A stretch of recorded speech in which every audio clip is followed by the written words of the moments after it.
ओम नमस्तु शिवलिंगाय गुरुवे.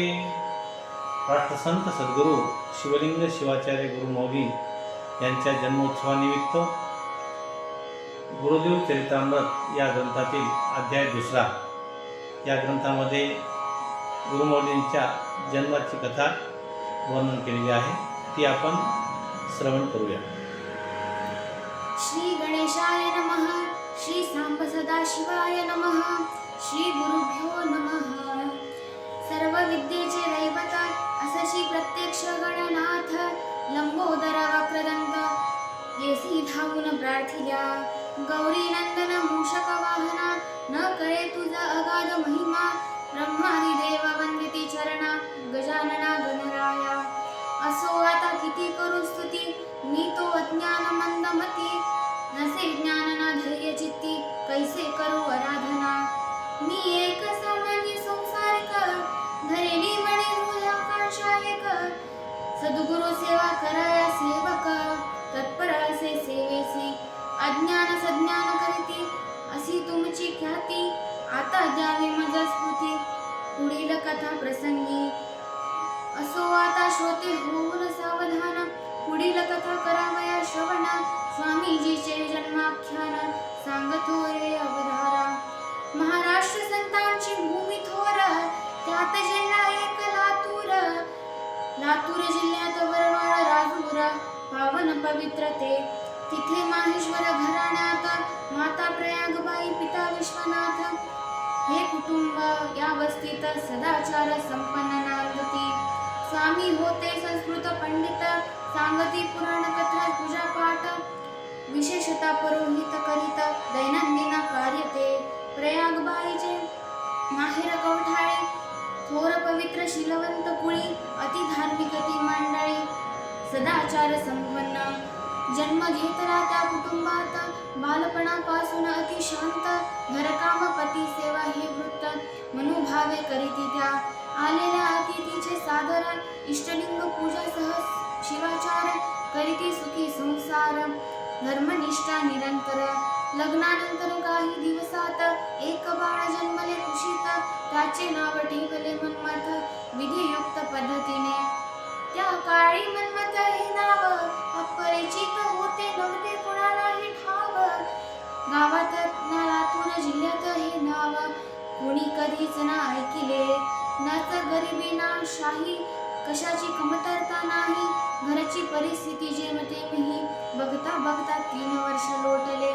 प्रयागबाईंना दुसऱ्या बाळाची चाहूल लागली. गर्भ होऊन बरेच दिवस झाली, पोटात गर्भाची वाढ खुंटली. म्हणून दाम्पत्य चिंतातूर असे. मडिवाळ शिवाचार्यांच्या मार्गदर्शनाखाली, मठात दररोज संध्याकाळी अध्यात्मावर निरूपण होत असे त्यावेळी. सतशील दाम्पत्य जाती श्रवण, जो साधक नित्य नियमाने श्रवण जात. गुरुमुखातून शब्द करी श्रुत, त्या स्वरूपाचे ज्ञान यथार्थ. जीव शिव ऐक्य पावे तो, धरी इच्छा संत संगाची. बहु आवडी गुणांची, सेवे न असे सद्विद्येची. दास्य करी सद्गुरूचे, पेरणी करण्यापूर्वी शेतकरी. जसा शेतीची मशागत करी, त्याच प्रकारे परमेश्वर करी जन्म घेण्याचे स्थान. जन्म देणाऱ्या जोडप्यांची अपवित्रता, अज्ञान नाहीसे करण्याकरिता. शिवसाधना कराव्याची बुद्धी देता, पुढील संस्कार कारणे.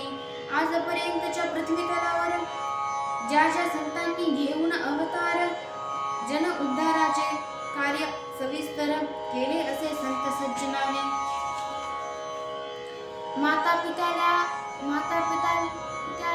ह्या साधनेतून आशीर्वाद मिळाल्याचे येथे दिसून. अशा प्रकारे मन्मथ स्वामींचा जन्म गुरुप्रसादाने झाला. मन्मथ स्वामींचे माता पिता शिवलिंग स्वामी, पार्वती माता स्वधर्मावरी परमनिष्ठ, म्हणून कार्यसिद्धी राहिली. श्री क्षेत्र कपिलाधारी, तेथे बाबा दिनोद्धार तप करी. त्याची वाणी प्रवचनाद्वारे भक्तिभावाने ऐकती.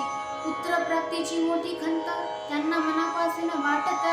ही व्यथा दिनोद्धार बाबाचा सांगत, हेतू अंतरीचा. मार्ग दाविला दिनोद्धार बाबांनी, घराण्याचे कुलगुरु बसवराज स्वामी. त्यांचा आशीर्वाद श्री घेऊनी हेतू सफल जाहला. 1 संवत्सर गुरु सेवा केली, नंतर सेवेची फलश्रुती मिळाली. जन्म आले मन्मथ माऊली, झाला आनंदी आनंद. संत ज्ञानेश्वरांच्या वडिलांनी संन्यास घेतला संसार सोडूनी. शेवटी गुरु आज्ञेवरूनी पुन्हा संसार सुरू केला. निवृत्ती सोपान ज्ञानदेव मुक्ता, लोककल्याणकारी प्रवक्ता. संत जन्मा आली कराया मुक्तता, संसार बांधनापासून या. विश्वनाथ स्वामींचे घर, मठाच्या आगरी समोरासमोर. सकाळ संध्याकाळ दर्शनाचा विसर, कधी न पडे त्या दाम्पत्या. श्री गुरुची सेवा करिता, त्वरित फळ मिळे त्या सद्भक्ता. असतील अंतकरणी व्यथा, शमती आशीर्वादाने तत्वतः. साधकाला परमार्थ, भक्ती योगे प्रगती होत. शिवनामाची गोडी नाही लागत, श्रवण भक्ती घडल्या विना. सेवा करिता सद्गुरूची परमार्थ प्रगती होते साधकाची. म्हणून सद्गुरूंना अनन्य साधारणता महत्व आहे.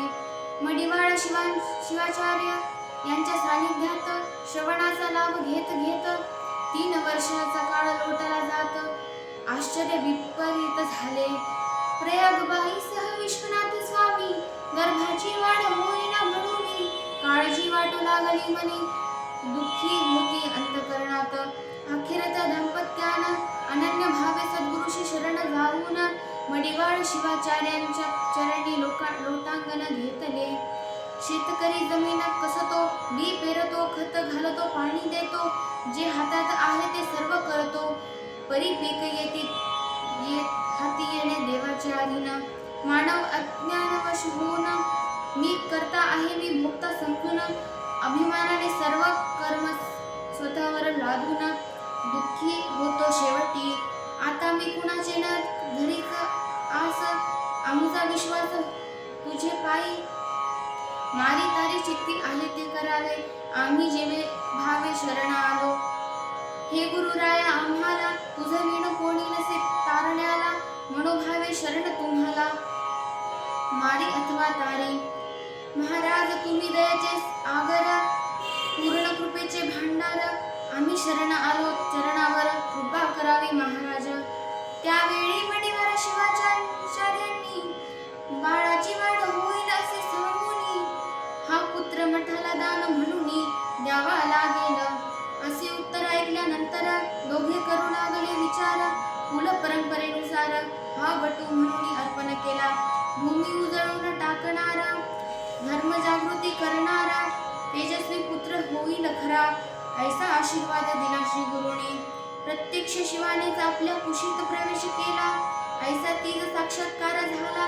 पाणी मिळावे सुकल्या झाडाला, तैसी टवटवीत झाली ती. हळूहळू गर्भ वाढीस लागला. तेज आले प्रयागबाईच्या मुख कमला. डोहाळे सुरू झाले गर्भवतीला. कैशा परी ते ऐका. अखंड इष्टलिंगा पूजन, भजन शिवपाठ जपानी ध्यान. करू वाटते पारायण, असे डोहाळे होती तीज.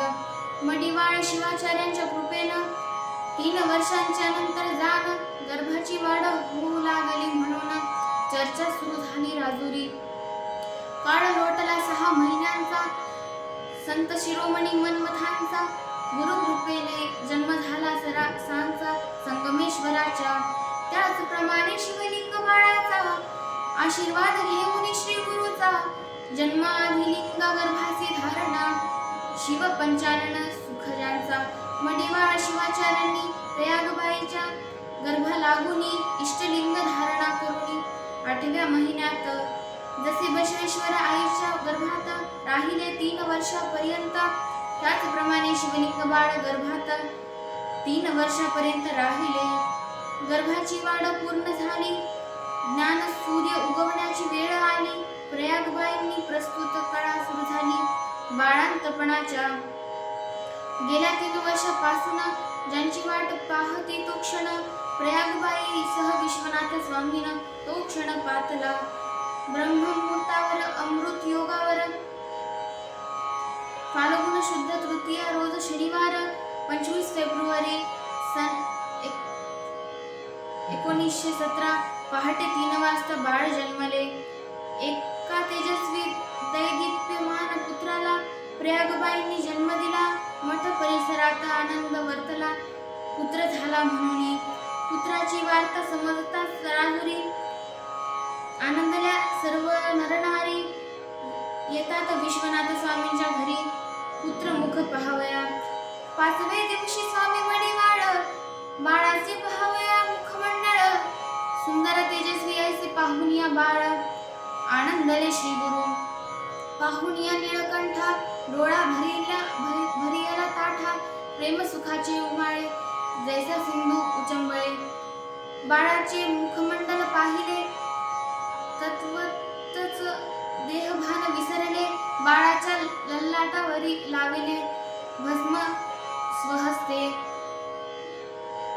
त्रिपुंड्र लाविले भाळा. तैशीच लिंगधारणा केली देहाला.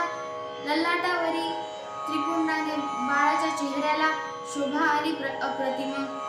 पौर्णिमेचा पूर्ण चंद्र जैसा अति तेजपुंत तेजस्वी जसा सहस्त्र चंद्राचा शुद्ध प्रकाश लाजविसे तेज. पौर्णिमेचा चंद्र पाहिल्यांदी समुद्राला येते भरती. उच्चंबळून लाटा हेलावती तैसे झाले श्री गुरुरायाला. बघता बघता 12वा दिवस उजळला. 12व्या दिवशी नामकरण सोहळा. नाम ठेवायचे बाळा आनंद उत्सवाने. आनंदी वातावरण सुंदर. फुलांचे हार मोत्यांचे झुंबर. विविध खेळण्याचा प्रकार देतसे बाळा लागे. नाना प्रकारे पाळणा सजविला. रंगबिरंगी फुलांचा माळा तैसाची साखळ दोराला. सजविले नानाविध अंगी टोपे घातली बाळा. दृष्ट मण्यासह मोतांच्या माळा. पायी पैंजणाचा खुळखुळा नयनी काजळ शोभते. बाळाला पाळण्यात झोपविले. अप्तस्वकीय सुवासिनीचे मेळे. नामकरण विधीसाठी पाचारिलो शुभमंगल प्रसंगी. गुरु मडिवाळ शिवाचार्य आले. बाळांचे श्रीमुख पाहून प्रसन्न झाले. मूळ पंचाक्षरी मंत्र उच्चारले श्रवणी बाळाच्या. बाळाचे मुखमंडळ चंद्राप्रमाणे शीतळ. सूर्याप्रमाणे अति तेजाळ. प्रसन्न हसमुख दिसू लागले. सुंदर बाळ सेदारते. जमलेल्या माता माऊल्या पाळणा गीत गाऊ लागल्या. कुणी अंगावरून पदर उतरू लागल्या. दृष्ट होईल म्हणून या मडिवाळ शिवाचार्यांच्या आज्ञेप्रमाणे बाळांचे शिवलिंग असे नाम सुवासिनीच्या हस्ते पाळण्यात घालून पाळणा हलविती गीतिगात. पहिल्या दिवशी बाळ जन्मले. लोक राजुरीचे आनंद झाले. रूप पाहुनी सुंदर लडिवाळे शिवलिंग असे नाम शोभले. जिकडे तिकडे गल्लोगल्ली बाळरूपाचे गुण गाऊ लागली. माता पिता धन्य झाली आनंदोत्सव पाहुनी. बहु दिवसांची उत्कंठा तुवा पूर्ण केली नीळकंठा. प्रसन्न होऊनी सर्वश्रेष्ठा पोषविले आम्हा लागी. पूर्व पुण्याईचा होता ठेवा म्हणून संत सगा मिळे जेव्हा. शुद्ध संस्कारित मार्ग नवा लाभतो कर्मानुबंधे. चालू काळ वर्तमान परमार्थ वाढवाया कारण. साधन भजन कीर्तन श्रवण स्व आत्महिता. उघडिले ज्ञान भांडार यारे घ्यावे ते सत्वर. नक्का हिंदुरानभर स्वैर होऊन या. किंबहुना पुन्हा मानव जन्म मिळेल न मिळेल सांगता न येणे एकूण. मोक्ष प्राप्तीचे एकमेव साधन नामस्मरण. जरी केले नामस्मरण भजन कीर्तन रात्रंदिन तरी शुद्ध नाही अंतःकरण तरी व्यर्थची जाय. यासी दृष्टांत सांगतो एक. चित्त देऊन ऐका भाविक. करा अथवा न करा विवेक. हेतू जाणा अंतरीचा. पेरणी केल्या पिकाची प्राप्ती हे तो ठराविक निश्चिती. परी ओल असावी आवश्यक पेरणीसाठी. तेव्हा तैसे परमार्थ साधवाया भजन पाहिजे करावया परी त्या भजनात श्रद्धेची माया पाहिजे आवश्यक गाईच्या कासेला गोचिडे चिकटला परी दुधाचा वासन सुद्धा नाही त्याला रक्त शोषित बैसाला रात्रंदिन असो आता येथवरी विशेष तुम्हा लागी दिधला त्रास आता पुढील कथा कथनास अवलोकन करू तुम्ही ऐकले जन्माख्यान सोहळा नामकरण श्री गुरु हस्ते लिंग धारण द्वितीय अध्यायी ऐकिला आता तिसरे अध्याय बालपण सर्व शालेय शिक्षण गुरुचरणी बाळाचा अर्पण संस्काराकारणे पुढील कथा रसाळपूर्ण ऐकावे चित्त देऊन श्रोते तुम्ही सावधान श्रवणा ठाईत